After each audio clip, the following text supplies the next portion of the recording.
Hey y'all, it's T. I'm back in my car on my lunch break. Today I just wanted to talk about my MEPS experience. So if anybody's thinking about going to the military, has gone to MEPS in the near future, know somebody is going, hopefully this will be a little helpful for you. As always, be sure to leave a comment if you want to know anything. So I went to MEPS on Monday, September 11th. And but this video is more so to help if you were prior service going to MEPS, because the first time I went to MEPS was back in 2011. I was in the Navy from 2011 to 2015. So like I said, this is more so if you have prior service, because honestly I don't know what all you have to do now just going straight in. And MEPS, which is your military entrance processing station, I know for South Carolina it's at Fort Jackson. Can't speak for anybody else anywhere else. So the first time I went to MEPS, my recruiter took me down, I want to say the day of. No. Maybe I stayed at the hotel the night before. I don't know. I don't remember. That's been a while ago. But this time that I went to MEPS, I went down to the hotel the day before, which was Sunday, and then I drove myself to MEPS Monday morning.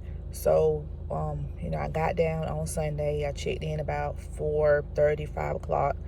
You have to sign out if you're leaving the hotel to go somewhere, and then sign back in. Put your phone number down. When you check in, you gotta have your recruiter's name and their phone number. They have like a list of rules, commander letter that you're supposed to read. So got checked in and everything, that went smoothly. Went out, got something to eat, came back, and pretty much took a shower and went to sleep because I knew I had to be up so early. It was a 4 o'clock wake up call for that next morning. Breakfast was served from like 4:30 to 5 or something like that. Breakfast was it was just like sausage biscuits, sausage, egg and cheese biscuits, something like that. Biscuits, and then they had the normal muffin, bagel, yogurt, juice, water, that type of thing. So about a little bit after 5, there was a woman in the lobby, and basically it was a time to check out, and everybody was just drop their keys in the it was like a little box at the hotel, the front desk. So it was like a little box. You and your roommate have to come up together. The lady, she would call your room number. You come up together, drop your keys in. And if you were driving, they wanted you off to the side. So I drove. So, I waited over to the side, and you're following the shuttle to the base, and then following the shuttle to MEPS, of course. So made it to the base fine, no problem. Once I got to the base, on the base, I don't know where the shuttle went, because it was like 14 of us that drove. So imagine all of us trying to follow this shuttle. So we're all on the highway, and I'm, of course, paying attention to the car in front of me. And I don't know, I guess they got lost, and I was following them. And I noticed they got to like housing on base, and I was like, yeah, I think we went too far. So I ended up putting the address in my GPS, and they got me to where I needed to be. Now, I know the naval base that I was at up in Norfolk, GPS, it was useless. It was pointless. It wasn't a point in putting anything in because it never took you where you needed to go. So the base that we had to go to for MEPS was Fort Jackson. So I got to MEPS no problem putting it in my GPS on base. So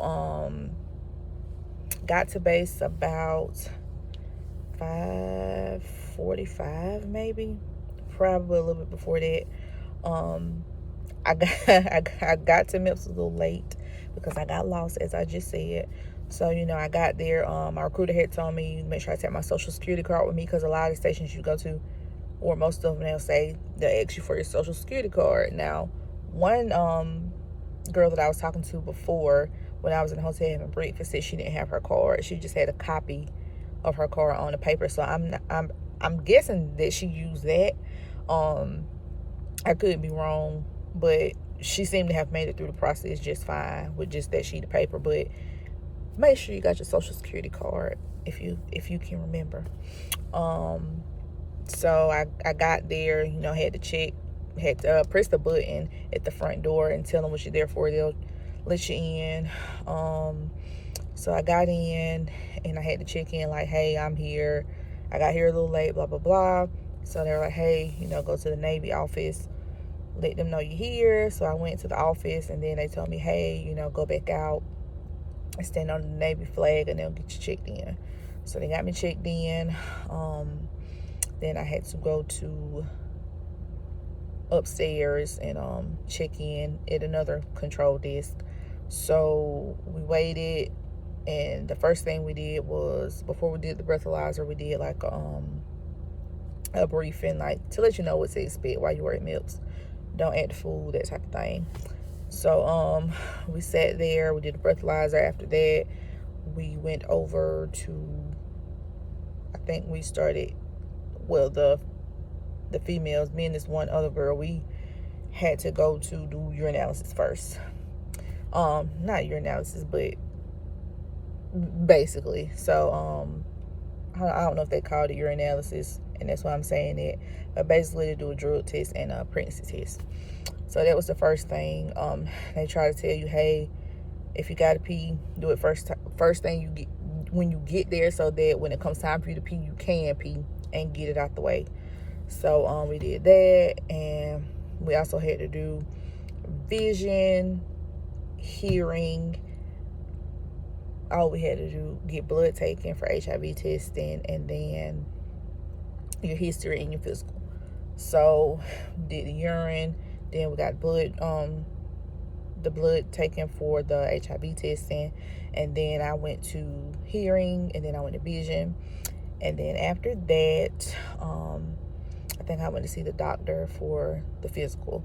So they have a system called Genesis. It kind of like pulls in your records, I guess, from when you've been to the doctor at other places. I guess it's kind of like Epic. If any of y'all work in healthcare, it's like a system. And if other places that do use Epic, they kind of pull all your visits in. So you can pretty much see, like, if I went to the doctor here and they use Epic, I went to the doctor here and they use Epic, they can both see, like, what I did at each visit. So, or what I had done at each visit. So I'm not sure if Genesis is like that. It possibly is. I don't know. So she asked me, did I have any health problems? And I guess, she pulled in what she saw. And so one of the changes that I saw from the last time I went, which, like I said, was back in 2011. The first time I went, they had all of the women in one room. So you were in one room in your undergarments, and you had to do your height, your weight, and like a little duck walk, like a heel toe, different kind of stuff. So the doctor told me that they don't do it like that anymore. So she has to have each person in with her individually because somebody, I guess, complained at some point. So I was like, okay. I didn't expect that. I thought I was just going to be in a room with a whole bunch of women. Which, if you think about it, when you go to boot camp, that's pretty much what's going to happen. I'm not sure about any other branch, but I know when I went through boot camp, we all had to shower in the same shower at the same time, I think. So maybe it's different now. I have no idea. But so we got through that, and it went kind of fast. I think I was through with all that at like 8:45, 9 o'clock. The wait came when it was time to get my fingerprints done. So I got through that kind of quick, or I felt like it was kind of quick, because I got started at maybe 6 o'clock, got done before 9, and then I waited like 2 hours almost to get fingerprints done. Yeah. So and then they have like an overhead system, like if somebody needs you for something, they'll call you. But so I actually heard my name overhead to come to get my fingerprints done. So I got my fingerprints done, and my recruiter had told me, he was like, hey, make sure you call before you leave. So I got my fingerprints done, and I went back to the Navy office and I was like, hey, my recruiter said to make sure I looked over my clearance stuff. I did that, signed off on what I need to sign off on, got to my car, called my recruiter, and he was like, hey, did you do this? Did you do that? And I'm like, yeah, I did it. And he was like, okay, cool. So after that, I mean, I left and headed home. So I think that was pretty much everything. Like I said, I am prior service. So when I went, you know, I don't know if maybe the process was a little quicker for prior service, but I don't remember a whole lot of extra that I did the initial time that I went. But anywho, if you have any questions, concerns, comments, make sure you leave them. Thanks for watching. Bye.